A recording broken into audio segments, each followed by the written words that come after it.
खुलुमबाय बे बड'लेण्ड टेलिभिजन दिनैनि रादाब फरायदों आं संसार बर'आ दिनैनि गाहाय रादाबफोराव दङ मिरु एबसुआ बिटिआर गोरोबथानि दफा मावफुंनायनि सायाव बिटिसि खुंथायजों सावरायदों साननैनि गेजेरावनो थि जागोन मेट्रिक आरो एचएस जोबथा आनजादनि खालार डक्टरनि सायाव गाग्लोबग्रा सा 24 दुथांफोरखौ हमबाय जोबथेसालिनिफ्रायनो जौगाखांआरि खामानि मावनो जागायबाय अखिल गगैया आसाम सरकारा 1 लाख लाइमोनफोरनो साख्रि होनायनि हाबाफारिखौ जागायबाय आसामनि मोन्नैबो पेपार मिला निलाम जासिगोन यूपीनि गन्डायाव सिलिन्डार बेरना सा 7 जिउ खहा दायो पुलिस आरो रैखाथि बिफाना रैखा खालामगासिनो चीनाव रोखोमसे दाव बेराम H10N3 मानसिनाव जादों इंटरनेशनल क्रिकेट काउन्सिला बीसीसीआई खौ T20 वर्ल्ड कप खुंफुंनायनि थिरांथा लानो 28 जुनसिम सम होदों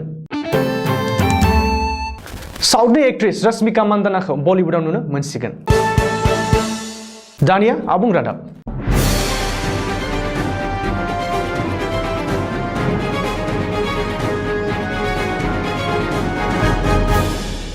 दिनै एबसुनि आफादगिरि दिपेन बर' दैदेननायाव मिरु एबसुनि मोनसे थान्दै हानजाया बिटिसि सरकारजों IOCL चिरां गेस्ट हाउसआव सावरायलायदों एबसुनि थान्दै हानजाया बिटिसि गाहाय प्रमोद बर'खौ लोगो हमना बिटिआर गोरोबथानि गासैबो दफाफोरखौ आबुङै मावफुंनो थाखाय गोसोखांलाय गथायना गुवारै सावरायो मिरु एबसुनि अफिसियेल फेसबुक पेजआव फोसावनाय बादिब्ला दिनैनि बे जुथुमाव गाहायै बिटिआर गोरोबथानि 6.3 नं दफानि गेजेरजों सोलोंथाइनि जेंनाखौ फैगौ खम समनि गेजेरावनो सुस्रांनानै होनाय टेट फोरोंगिरिफोरनो एपइन्टमेन्ट होनानै थाबैनो फरायसालियाव थिसननाय आरो बिटिआर गोरोबथायाव मोननो हानाय गासैबो सोलोंथायारि फसंथानफोरखौ थाबैनो मावफुंनानै गोरोबथानि थांखिफोरखौ जाफुंहोनो थाखाय एबसुनिफ्राय बिटिआरनि गाहाय प्रमोद बर'खौ खावलायनाय जायो बबेखानि बे सावरायनायाव बिटिसि खुंथायनिफ्राय सोलोंथाइ बिफाननि नेहाथारि एजे बर्मन बिटिसि सरकारनि नेहाथारि नरेन चन्द्र बसुमतारी आरो सोलोंथाइ बिफाननि बिथोनगिरि जगदेश प्रसाद ब्रह्मजों लोगोसे मिरु एबसुनिफ्राय फारियै बोसोनगिरि खुंख्रा स्वर्गियारि लेङाइ आफादगिरि खोरोमदाव औवारि रोमदोन बसुमतारी गाहाय नेहाथारि खनेन्द्र बसुमतारी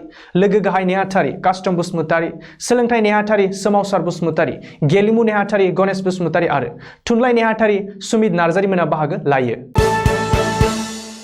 दिनदां जाना थानाय मेट्रिक आरो एचएस जोबथा आनजाद खुंफुंनो थाखाय थियारि सोलोंथाइ बिफाना मेट्रिक आरो एचएस जोबथा आनजादनि खालारखौ थाबैनो फोसावसिगोन सोलोंथाइ मन्थ्रि डॉक्टर अनुज पेगुआ मंगलबारखालि खौरांगिरिनि सिगाङाव फोरमायनाय बादिब्ला देग्लायनि मेट्रिक आरो एचएस जोबथा आनजादनि खालारखौ फैगौ साननैनि गेजेरावनो फोसावसिगोन सोलोंथाइ मन्थ्रि बुंनाय बादिब्ला दिनदां जानानै थानाय मेट्रिक आरो एचएस जोबथा आनजाद खुंनायनि सायाव सोलोंथाइ बिफाना थाबैनो थि खालामगोन बेनि थाखाय सोलोंथाइ बिफाना स्टेक होल्डारफोरनि सुबुरुन आरो बानबुंथि लानायाबो जोबलांबाय बबेखानि देग्लायनि मेट्रिक आरो एचएस जोबथा आनजाद खुंनायनि सायाव थांखि लानायनि हाबाफारिया मंगलबार खालि बेलासे 4 रिंगानिफ्रायनो जागायदों होननानैबो सोलोंथाइ मन्थ्रि डॉक्टर अनुज पेगुआ खौरांगिरिनि सिगाङाव बुंदों मुख'नो गोनां 2020-21 मायथाइनि मेट्रिक आरो एचएस जोबथा आनजादखौ थांनाय मे दानावनो खुंफुंनो गोनांमोन नाथाय रायजो नाङै करोना भाइरासनि गिख्रंथाव थासारि आरो अलखदखौ नोजोर होना थिखानाय गैयै समनि थाखाय दोनथ'नो गोनां जादोंमोन नाथाय दा थासारिया गाहामाव फैनो लानायखौ नोजोर होना सोलोंथाइ बिफाना आनजादखौ खुंनो लाहार-फाहार खालामदों डॉक्टर सेउस कुमार सेनापतिनि सायाव हानजायारि गाग्लोबनाय जाथायनि सा 24 दायनिगिरिफोरखौ पुलिसा हमनो हाबाय मुख'नो गोनां दिनगाव जिल्लानि दक्षिण पाटबालिगाव गामिनि सेउस कुमार सेनापतिया सुबुंनि सिबिनायनि थांखियै तेजपुर मेडिकेल कलेज देहा फाहामसालिनिफ्राय MBBS फोजोबना हजाय जिल्लानि पलटुली आदर्श देहा फाहामसालियाव समबारखालिसो जइन खालामदोंमोन नाथाय अखानायैनो एबा मंगलबारखालि सानाव सासे कभिड बेरामिया जिउ गोमानाय जाथायखौ लानानै खुद्रिनाय सुबुंफोरा डॉक्टर सेउसनि सायाव गाज्रि गाग्लोबो आरो गोब्राब जखम खालामो बे समाव डॉक्टर सेउस सेनापतिखौ गुवाहाटी मेडिकेल कलेज देहा फाहामसालियाव ट्रिटमेन्ट खालामनाय जादों रिपर्ट बादिब्ला डॉक्टरनि सायाव गाग्लोबनाय बे जाथायजों लोब्बा थानाय सा 24 दुथांफोरखौ पुलिसा हमनो हाबाय हमनाय दुथांफोरखौ फारियै कामिरुद्दीन जैनुलुद्दीन रानुद्दीन साइफुल आलम रहिमुद्दीन रिजुल इस्लाम टाइबुर रहमान रहिमुद्दीन अब्दुल कलाम नरजुल इस्लाम अब्दुल गुमी दिलवर हुसैन अब्दुल हुसैन अनवर हुसैन इकरामुल हुसैन अलीमुद्दीन जामिल अहमद सालिम इस्लाम रसिफुलुद्दीन साफिकुद्दीन मुताबिर रहमान आरो मिस मिसुआ बेगम होननानै सिनायथि होदों ओरैहाय करोनानि अलखद समावनो हजाय जिल्लायाव डक्टरनि सायाव गाग्लोबनाय जाथायनि सायाव गिबि मन्थ्रिया गावनो नायबिजिरगासिनो आरो दायनिगिरिफोरनि हेंथायै गोख्रों राहा लागोन आरो थाबैनो थार बिजिरनाय होगोन होननानै खोथा होदों गिबि मन्थ्रि डक्टर हिमन्त बिश्व शर्माया जोबथेसालि सिंनिफ्रायनो जौगाथायनि खामानि मावनो जागायबाय शिबसागरनि एमएलए अखिल गगैया। अखिल गगैया गाव बाहेरायाव ओंखारबोना खामानि मावनो हायाब्लाबो मोनथाम जर'खा कमिटि दानानै 1 जुन खालारनिफ्रायनो समष्टि जौगाखांनायनि खामानि मावनो जागायबाय होननानै खौरांगिरि मेलनि गेजेरजों फोरमायदों रायजर दला। मुख'नो गोनां सासे एमएलए महरै समाजनि आरो जौगाथायनि खामानि मावनायाव गुबुनफोरनिख्रुइ आलादा रायजर दलनि आफादगिरि अखिल गगैया। अखिल गगैया जोबथेसालियाव दंब्लाबो गुबुन गुबुन मोनथाम कमिटि दानानै समष्टि जौगाखांआरि खामानि मावनो थाखाय जुनिया राहा लादों। अखिल गगैनि बे मोनथाम कमिटिया जादों समष्टि सामलायग्रा कमिटि, जेंना जेंनि सिनायथिग्रा कमिटि आरो दावबायनाय बिथिं जौगाखांनायाव बोसोन होग्रा कमिटि। बे कमिटिफोरनि नोजोर आरो खामानिया जागोन शिबसागर समष्टिनि जेंनाखौ सिनायथिनाय, शिबसागरखौ दावबायग्रा जायगा महरै जौगाखांहोनायाव सुबुरुन होनायजों लोगोसे राहा खालामनाय आरो रायजो राजाजों सायख'जानाय एमएलएनि अनगायैबो शिबसागर समष्टिखौ सामलायनाय। रिपर्ट बादिब्ला गावनि समष्टिनि रायजो राजाफोरखौ लानानै बे मोनथाम कमिटिखौ दानानै लादों शिबसागरनि एमएलए अखिल गगैया। विधानसभा बिसायख'थिनि फोसावदिंनायाव रायजो राजाफोरनो रादाय होनाय बादि 1 लाख लाइमोनफोरनो साख्रि होनायनि हाबाफारिखौ जागायबाय आसाम सोरखारा।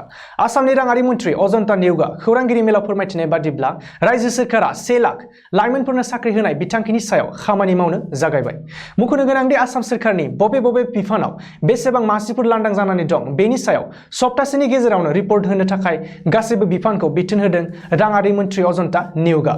मन्थ्रि अजन्ता नेउगा खौरांगिरि मेलाव बयखौबो बुंदों दि गासैबो बिफानफोरनिफ्राय लांदां जाना थानाय मासिफोरनि रिपर्टखौ मोननायनि उनावनो राङारि बिफाना बेनि सायाव नायबिजिरगोन आरो बेनि उनावनो सायख' आनजाद खुंनायनि सायाव थिरां खालामगोन। बबेखानि बै थिसनथायाव जाहाथे जेबो रोखोमनि बेले-बेजे जाया आरो थालाङा बेनि सायावबो गोख्रों नोजोर होनाय जागोन होननानै राङारि मन्थ्रिया बुंदों। आसामनि मोननै पेपार मिल फारियै नगाव आरो काछार पेपार मिलखौ फोथांफिननो नाजानाया गासिबो फेलें जाबाय। जोबनायाव आसामाव थानाय हिन्दुस्तान पेपार कर्परेशन्स लिमिटेड मोननै पेपार मिलखौ निलामाव हगारनो फोसावबाय। फैगौ 30 जुन खालि आसामनि मोननै पेपार मिलनि निलाम जागोन। बे समाव आसामनि पेपार मिल निलामाव फाननायनि हाबाफारिया जागायबाय। पेपार मिलनि मावफारिया आरो नखरनि सोद्रोमाफोरजों लोगोसे गुबुन गुबुन आफाद आरो गौथुमफोरा हाजार नांथाबनानैबाबो रैखा खालामनो हायासै मोनसेबो पेपार मिलखौ। मुख'नो गोनांदि नगाव आरो काछार पेपार मिलखौ फैगौ 30 जुन खालि निलामाव हगारगोन थाखाय फोसावनाय जाबाय। ओरैहाय आसामनि मोननैबो पेपार मिलखौ हरखाब फानसिगोन होनना खौरां मोननायनि उनावनो पेपार मिलाव खामानि मावग्रा मावफारियाफोरा जालाखाराव गोलैदों आरो पेपार मिल फाननो सिगांनायखौ होबथादों आरो रायजो सोरखारखौ खावलायदों। मुख'नो गोनांदि थांनाय 2019 मायथाइनिफ्रायनो आबुं बन्द जानानै थानाय हिन्दुस्तान पेपार मिल कर्परेशन्स लिमिटेड नगाव आरो काछार पेपार मिलखौ फोथांफिनगोन होननानै मिरु सोरखार आरो रायजो सोरखारा गोबां खेब रादाय होबोदोंमोन, नाथाय निलामनि फोसावनायासो ओंखारबाय। यूपीनि गन्डायाव मंगलबार हराव मोनसे गिथाव जाथाय जादों। रिपर्टनि फोरमायनाय बादिब्ला मैया हरनि समाव गन्डायाव थानाय 2 थाला बिल्डिं सिलिन्डार बेरनायनि जाहोनाव थेर-बेथेर जायो। रैखाथि बिफाननि फोरमायनाय बादिब्ला बे समाव बिल्डिं बायनायजों हिरसिनजानाय गासै सा 14 सुबुंफोरखौ बोखांनो हाबाय। बेनिनो सा 7 जिउ खहा जाबाय होननानै मिथिनो हायो। मुख'नो गोनांदि जिउ खहा जानायफोरखौ सा 3 गथ', 2 आइजो आरो 2 हौवा सुबुं होननानै बुंदों। गुबुन जोखोम जानाय सुबुंफोरखौ देहा फाहामसालियाव थिसननाय जाबाय। बेनिनो खायफा सुबुंफोरा गोब्राब जोखोमबो जादों होनना मिथिना मोनदों। बबेखानि बिल्डिं बायख्रेबनाय सिङाव सुबुं थानो हाबावगौ होनना रैखाथि बिफाननि नागिरनाय हाबाफारिया दायो सोलिगासिनो। दाउफोरनाव जानाय रोखोमसे बेराम H10N3आ मानसिनि देहायाव जाफेराखैमोन, नाथाय मंगलबार नेशनेल हेल्थ कमिशनआ फोरमायनाय बादिब्ला चीन हादराव दाउ बेराम H10N3आ मानसिनि देहायाव जादों। रिपर्टनि फोरमायनाय बादिब्ला चीन हादरनि सानजा सोनाब सांगायाव थानाय जियांसुनि 41 बोसोर बैसोनि सासे सुबुंनाव बे H10N3 बेरामखौ मोनदों। बे सुबुंखौ 28 एप्रिलाव देहा फाहामसालियाव थिसननाय जादोंमोन। बेनि उनाव बे सुबुंनाव लोमजानाय आरो गुबुन लैखोन नुनो मोनदोंमोन। उनाव हाय डाक्टरफोरा दाउ बेराम H10N3 बेराम जादों होनना मिथिनानै मोननो हायो। बबेखानि बेरामिया दायो H10N3 बेरामिनिफ्राय उदां जानो हाबाय। मैया थामहिनबा मंगलबार खालि आईसीसी बर्डजों बीसीसीआईनि आफादगिरि सौरभ गांगुली आरो सचिव जयसआ मोनसे अनलाइन मिटिं खालामो। बबेखानि देग्लायनि T20 वर्ल्ड कापखौ भारतआव 2021 मायथाइनि अक्ट'बर-नबेम्बर दानाव खुंफुंनो गोनांमोन, नाथाय कर'नानि गाज्रि थासारिनि थाखाय एसे गोनो-गोथो जानायखौ नुनो मोनदों। बीसीसीआई हादराव सोलिफु थासारिखौ नायनानै अक्ट'नि सायाव गोनो-गोथो जानानै आईसीसीनिसिम दान मोनसे सम बिदोंमोन। मोनसे सुलुंनिफ्राय मिथिनानै मोननाय बायदिब्ला बीसीसीआईनि सम बिनाय बायदियैनो आईसीसीआ भारतआव T20 वर्ल्ड काप खुंफुंनायनि थिरांथा लानो थाखाय 28 जुनसिम सम होबाय। फैगोन मिटिंआव बीसीसीआईआ थिखानाय समनि सिगां मोनसे रोखा प्लानजों सावरायगोन होननानैबो फोरमायदों। मुख'नो गोनांदि बीसीसीआईआ टुर्नामेन्टखौ जुदि भारतआव खुंफुंनो हाया अब्ला इउनाइटेड आरब इमिरेट सुंद'यै UAE आव खुंफुंनायनि इसाराबो होदों। साउथनि डियर कमरेड गीता गोविंदा बायदि मुंदांखा सावथुनफोरनि एक्ट्रेस रश्मिका मानदानखौ दायो बलिउडआव नुनो मोनसिगोन। रिपर्टनि फोरमायनाय बादिब्ला शांतनु बागचीनि दैदेननायाव ओंखारनो गोनां बलिउड सावथुन मिशन मजनूआ साउथ एक्ट्रेस रश्मिका मानदानाखौ बलिउडआव एक्टर सिद्धार्थ मल्होत्राजों गाहाय आखु लानाय नुनो मोनगोन। बेजों लोगोसे शारिफ हाशिम आरो कुमुद मिश्राखौ मैखोम आखुआव नुनो मोनगोन। मुंख'नो गोनांदि दायो मिशन मजनू सावथुननि शुटिंखौ हादराव कर'नानि नैथि दोहौनि गाज्रि थासारिनि थाखाय दोनथ'नाय जाबाय। दिनैनि रादाबा एसेनोसै, गोजोन्थों।